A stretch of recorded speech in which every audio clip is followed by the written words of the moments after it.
مهويين وناجحين، كاب كيك اقتصادي ناجح. انتم شوفوا النتيجة. والأهم من هادشي غير بيضة واحدة وبالماء، يعني اقتصاديين إلى أبعد الحدود.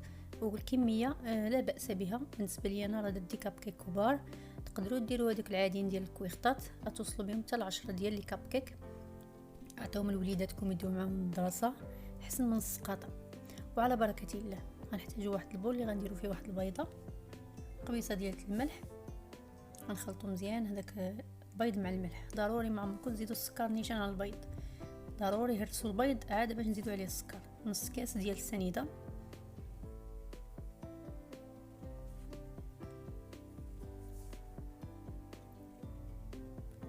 ونص كاس ديال زيت المائده.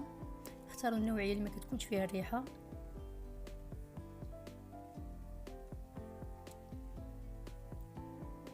وكاس الا ربع ديال الماء. تقدروا تعوضوه بالحليب، ولكن باش تبقى الوصفه اقتصاديه غادي نديروا الماء. هو الحليب عاوتاني كيعطي نتيجه زوينه. غندير واحد الفانيلا ونخلطوا الخليط مزيان مزيان.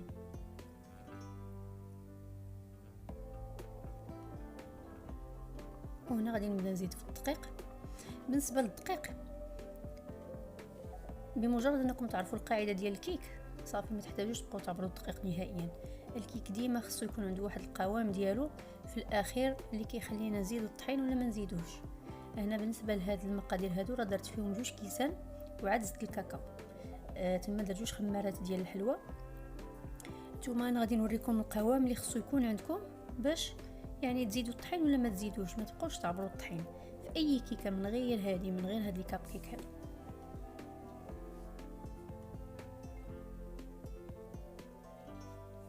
ملي كنبداو نخلطو كنبداو نهزو مره مره بحال هكا الخليط، وكنشوفوه الا كان يعني متماسك داير الخيط وقاسح شي شويه، يعني عاقد ما تيكونش جاري، تيدير الطويات ملي كيكون كينزل صافي راه خدا الكفايه ديالو.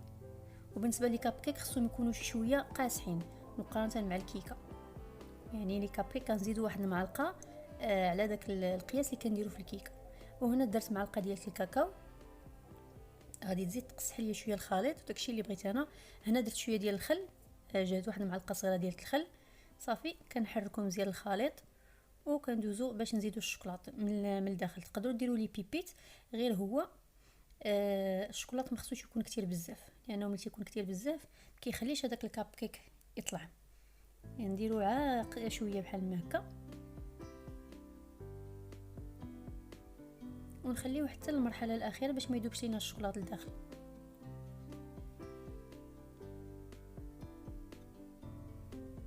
بطبيعه الحال ملي نكونوا كنحركوه ملي يكون في الفران راه اكيد غادي يذوب.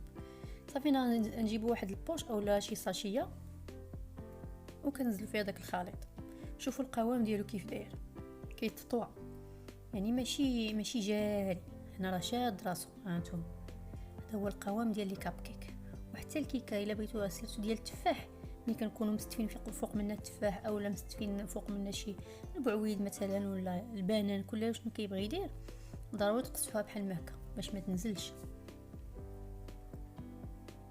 صافي غادي نعقدوا الساشيه وغادي نوجدوا لي كاب. فاش غادي نديروهم؟ انا هنايا استعملت هادو ديال الالومنيوم.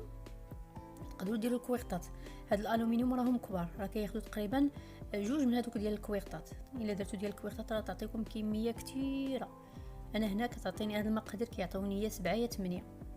هنا عطاوني 7. صافي ديجا الفران تنشعلوه ملي يلا تنبغيو نبداو الخدمه.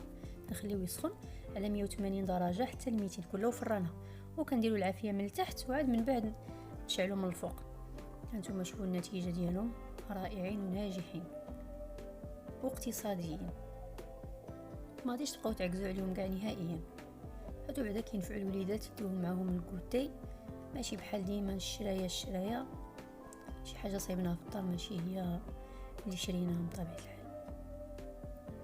والتزيين كيبقى اختياري، تقدروا تخليوهم طبيعيين كيف ما يعني خرجوا من الفران، وتقدروا تزيدوا خطوط ديال الشوكولاط بحال ما هكا، وتزيدوا شي حاجه اخرى. المهم كل والاختيار ديالو المتوفر ديما، مابقاوش نكلفوا على روسنا في الوصفات بحال ما هكا. كلشي دايز باش ما الله كما تنقولوا. الوليدات راه كيديو اي حاجه للمدرسه ماشي مشكل. ايوا صافي، وهذه هي النتيجه النهائيه. راهم مهويين عفوا، مهوين وناجحين ولدادين. كنتمنى الفيديو ينال الاعجاب ديالكم، ما تنسونيش من اللايك والبارطاج، اشتركوا في القناه الا كنتو اول مره كتزوروني، وفعلوا الجرس باش يوصلكم الجديد. والى فيديو قادم ان شاء الله.